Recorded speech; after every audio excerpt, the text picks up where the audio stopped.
asleep, Torio? No, Carding, I was not. Sit down. So you've been sick. I didn't know until Marina told me. Where did you see her? She passed by the house just a while ago. Damn that woman. So she insisted on seeing you. I told her not to bother you. Oh, it isn't any bother at all, Torio. I was even chiding her for not letting me know right away. She was so excited when she showed up at first. I thought you were dead or dying.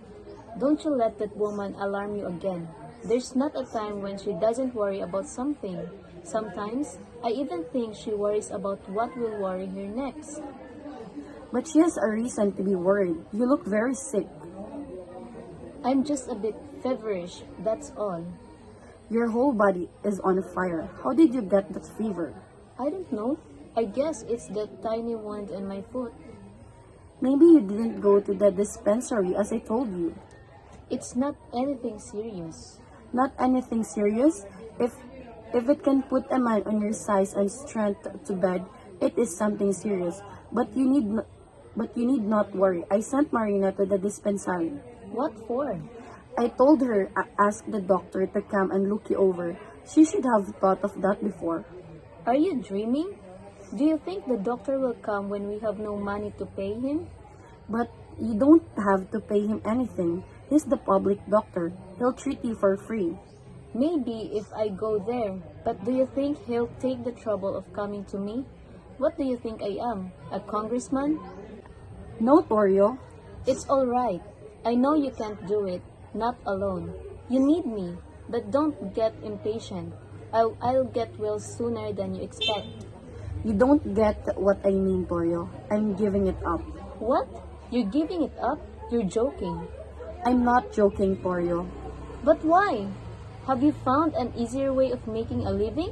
I'm frightened, Torio. See what happened to you. Suppose it happened to me. I'm not even half as healthy as you are. Oh, so this little one had you really scared, huh? Why? It's only a scratch. It did not even bleed a drop. You know what the old folks say about those accidents concerning the dead? What do they say? That if one gets wounded or even only scratched by the bones of the dead, he will die. And you believe that? Of course. You're just like a child. Besides, it was an accident. A corpse did not leap from his tomb to plunge one of his ribs into my foot. Nothing like that happened. So there's nothing to be scared of. Even then, you got that wound in a cemetery. Torio, let's not offend the dead anymore. It's so frightening. You never know what they'll do to punish us. What can they do, except hunt us? And who is scared of ghosts? I'd rather offend the living. And if they catch you, what do they do? They throw you in jail? The dead are more kind, Carding. I haven't had a good night's sleep since we started this work. It seems so mean and ugly, like stealing candy from a baby. Carding, if you start being sentimental in this world, you'll starve to death. Oh, here comes Marina. Where is the doctor, Marina? How's Torio? Where is he, Marina? Your temperature's still rising. Marina, I'm asking you, where's the doctor? He couldn't come with me. See? I told you so. I would have died of surprise if he came. Why couldn't he come? Was he busy? Well, no, not exactly. He was not. What did he say? He wants us to take Torio to the dispensary. How? He can't even sit up. Who says I can't even set up? I can. I know I can if I really try.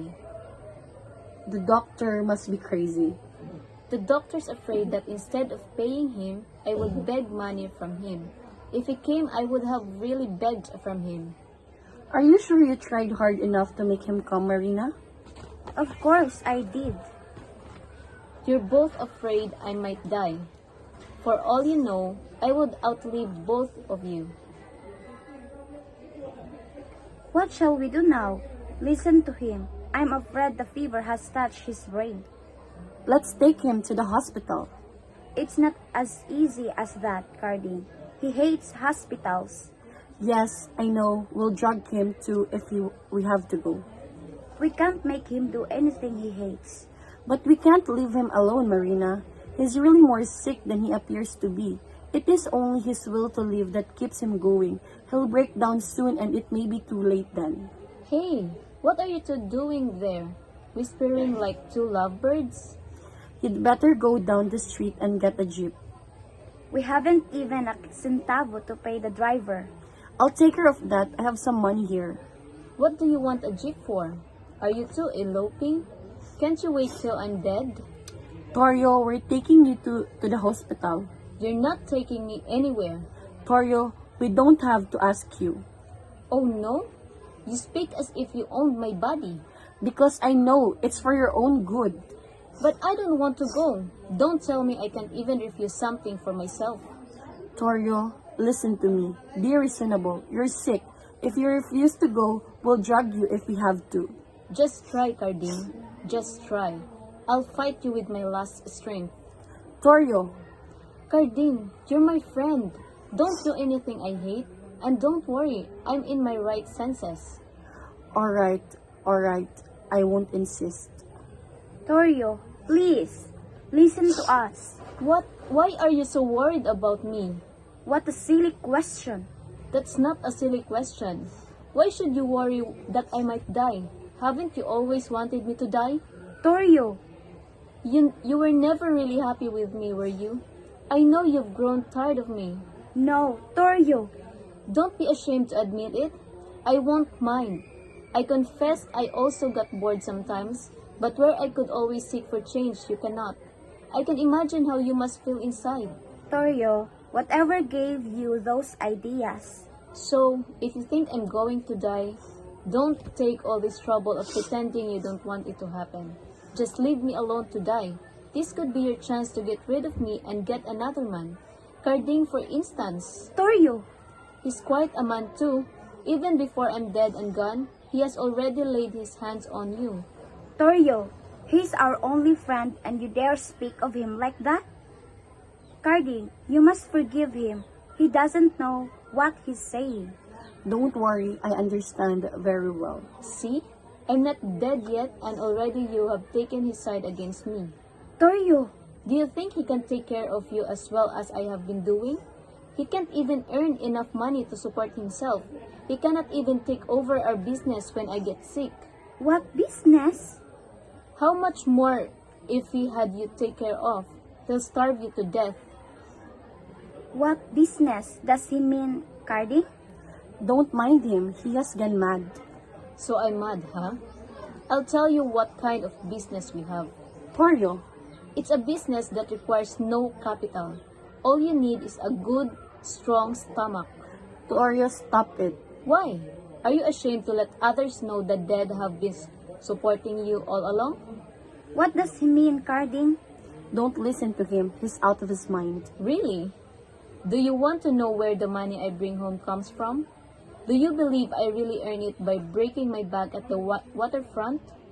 I've fooled you so well, you never even suspected. Just what did you do? To put it plainly, Torio, I robbed the dead around us. What? You mean, I was one of those who forced open the graves of the dead. and you stole from them? Yes, and why not? Rich people are always buried with something valuable on them. Rings, earrings, necklace, watches, and gold teeth. Why let such treasures rot under the ground, while above the ground, people like us are starving? Torio, you didn't do that.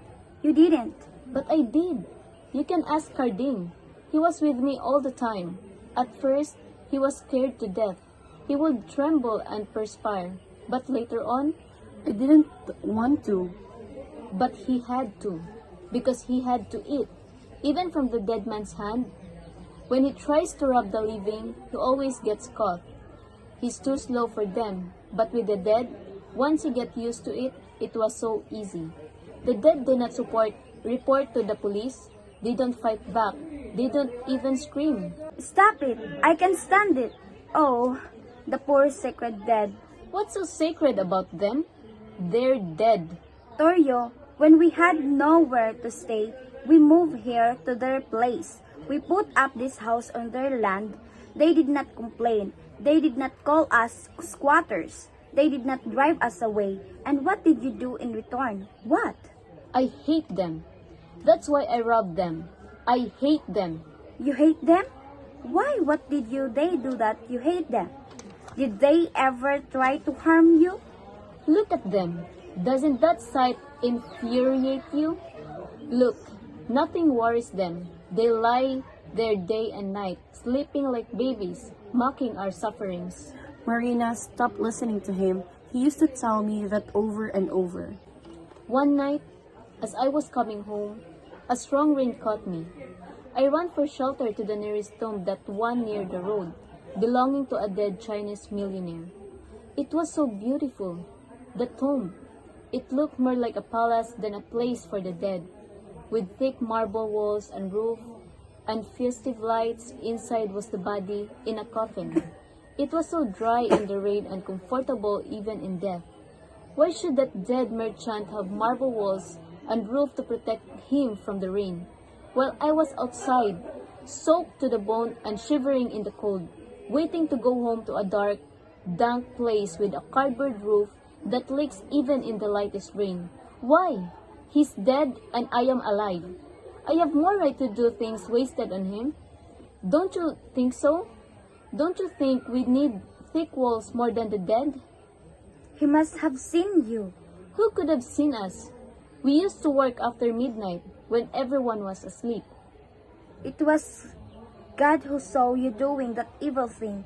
God who keeps eternal watch over the dead. Why should God keep watch over the dead? Why not over you and me who are still alive? Oh, what you did is horrible sacrilege. If you die, heaven will not receive your soul. Even hell will refuse your damned soul. Why do you always say, if you die, if you die, if you die? You do want me to die? No, why should I? You really want to get rid of me, don't you? Now I see that you two have been waiting for me to die so you could live together. Maybe that's why a little wound like this can put me to bed. You're praying that I will die.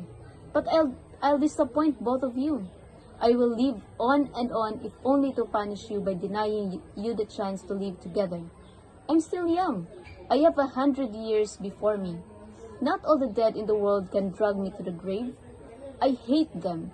Yes, I dare all the dead whom I am offended to take me. Take me if you can. I despise all of you. Oh, that you were all alive now and suffering in life. Torio, what happened? Carding, help me. Torio, get some water quick. Torio, are you all right? I'm all right. Dick cannot take me. I'm not willing to go yet. Where's Carding? Has he gone? I'm still here. I thought you had left. You are not mad at me, are you? No, I'm not, Torio. I didn't mean what I said. About you, I had a drunken feelings. Just said anything. You don't have to explain. I understand. Try not to talk. You need to rest. Yes, I feel tired. You two talk to each other. I'll take a short nap. Wake me up when it's ready to leave, Marina. Yes, Torio. Torio, wake up. Torio, wake up. It was so sudden, as if an unseen hand suddenly snatched him away. At last, he is now at peace. How can he ever have peace? The dead he offended will not let him alone. No, Marina, the dead are not cruel and vindictive like us. They will understand. They will understand him more, much more than we, the living, ever could.